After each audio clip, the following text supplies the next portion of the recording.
හොඳයි ළමයි සියලු දෙනාම Golden Talks IELTS academic වෙනුවෙන් සාදරයෙන් පිළිගන්නවා. ඒතරම් ඇත්තටම අපේ YouTube channel එක හරහා මේ වෙනකොට මේ IELTS examination එක ගැන basics දේවල් මම ඔයාලත් එක්ක කතා කරලා තියෙනවා.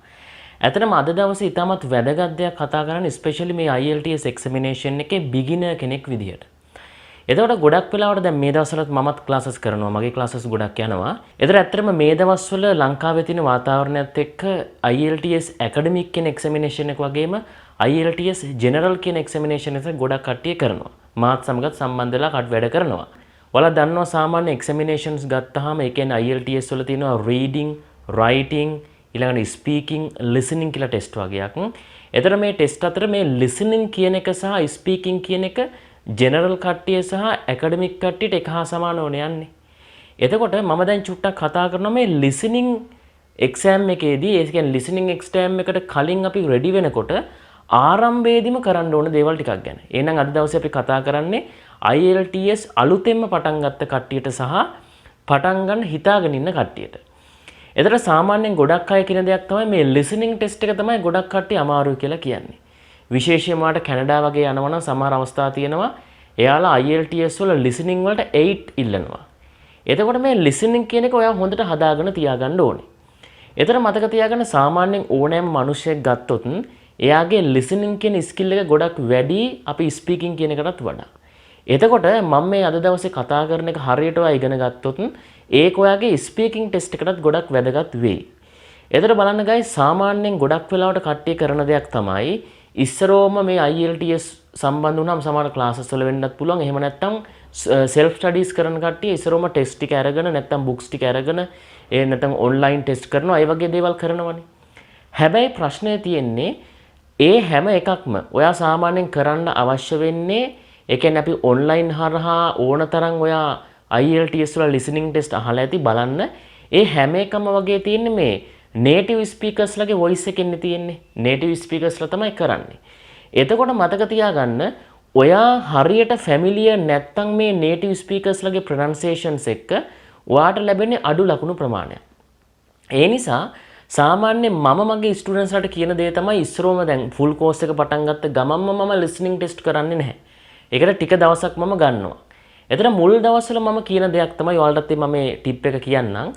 ඔයා මේ දවස්වල කරන්න ඕනේ YouTube එකේ වේවා එහෙම නැත්නම් කොහොම හරි කමන්නේ YouTube එක විශේෂයෙන්ම ඕනතරම් විශේෂයෙන්ම IELTS ගැන හරි කමක් නැහැ.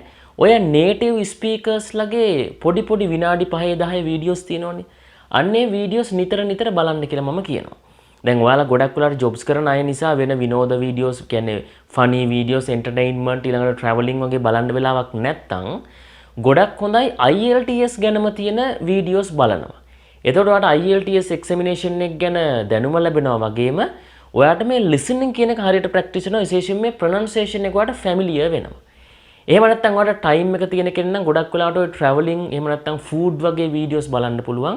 අනිවාර්යයෙන්ම ඔයා අනිවාර්යෙන් මුල් සති දෙකක් විතර එක දිගට දවසට මම කියන පුළුවන් තරම් වෙලාවක් ඔයා මේ videos listen කරන්න බලන ගමන් listen කරන්න. එතකොට වීඩියෝ එක බලනකොට පුළුවන් නම් subtitles එක්ක බලන්න. එතකොට ඔයාට ඒක කියවන ගමන්ම මේ listening කියන tip එක අල්ලගෙන මේ listening එක වැඩි දියුණු කරගන්න පුළුවන්. මොකද එකපාර ස්ටුඩන්ට් කෙනෙක් IELTS වල join වුණාට අපි යාට listening tips කියලා දුන්නා කියලා මම හිතන්නේ වැඩක්. මේක මගේ අදහස. මම හිතන්නේ ඒක එච්චර වැඩක් වෙයි කියලා. අයියේ. ඒ techniques කියලා දෙන්න කලින් එයාට මේ අර pronunciation පැත්ත හුරු කරවන්න එපා. දැන් සාමාන්‍යයෙන් speaking වලදී කියන දෙයක් තමයි native speakers කෙනෙක්ගේ ඒ විදිහට pronunciation කරන්න අවශ්‍ය නැහැ ඇත්තටම. හැබැයි listening වලදී recording එක මේ ලංකාවේ කෙනෙක්ගේ recording එකක් දාන්නේ නැහැ. ඒකෙදි දාන්නේ අනිවාර්යයෙන්ම native speaker කෙනෙක්ගේ හොඳට English කතා කරන ඒ pronounce කරන රටක එක්කෙනෙක්ගේ දාන්නේ. ඒ නිසා ඔයා මුලින් සතියක් දෙකක් listen කරලා ඒ ඔළුවට හදාගන්නේ pronunciation ways කියන ඒවා. ඊට පස්සේ පටන් ගන්න ඔයාගේ ඒ ටෙක්නික්ස් වලට අනුව වැඩ කටයුතු කරන්න. එතකොට ඉදිරි වීඩියෝස් වලදී මම මේ listening සම්බන්ධයෙන් ගොඩාක් මේ ටෙක්නික්ස් ආයව ගැන කතා කරන්න. නමුත් ඔය ඔක්කොටම කලින් කියලා දෙන්න ඕනේ මොකක්ද? ඔයා ඉස්සරෝමනේ සාමාන්‍යයෙන් කියන දෙයක් තමයි ඔයා මොකක් හරි වගාවක් කරන්න කලින් බිම සකස් කරගන්න එපා.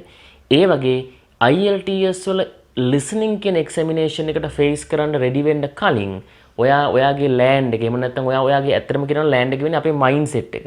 ඔයා ඔයාගේ මයින්ඩ් සෙට් එක හරියට හදාගන්න කොහොමද හදාගන්නේ?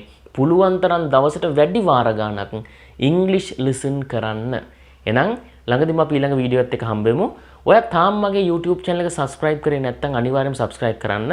ඒ වගේම bell icon එක click කරොත් මම වීඩියෝ එකක් දාපු ගමන් ඔයාලට බලන්න පුළුවන්. ඔයාලගේ යාළුවොත් ඇති නේද? ඔයාලා වගේම IELTS කරලා රට යන්න ඉන්න අය. ඉතින් එයාලටත් මේ වීඩියෝ එක suggest කරන්න. Have a great day. විභාග ජයග්‍රහණය සඳහා සහ රැකියා අවශ්‍යතා සඳහා ඉංග්‍රීසි වාක්‍ය ගොඩනැගීම ඔබට තවමත් අපහසුද? එසේනම් මෙන්න ඒ සඳහා ලංකාවේ ඇති හොඳම විසඳුම ජනප්‍රිය ඉංග්‍රීසි දේශක මලිත S වැලිපිටියගේ Tensors Active Voice and Passive Voice book අදම නිවසට ගෙන්වා ගැනීමට ඔබේ නම හා ලිපිනය 071 830 5757 අංකයට WhatsApp කරන්න. 9-10-11 ශ්‍රේණිවල සිසුන් සඳහා සහ වැඩිහිටි ඔබ සඳහා විශේෂයි.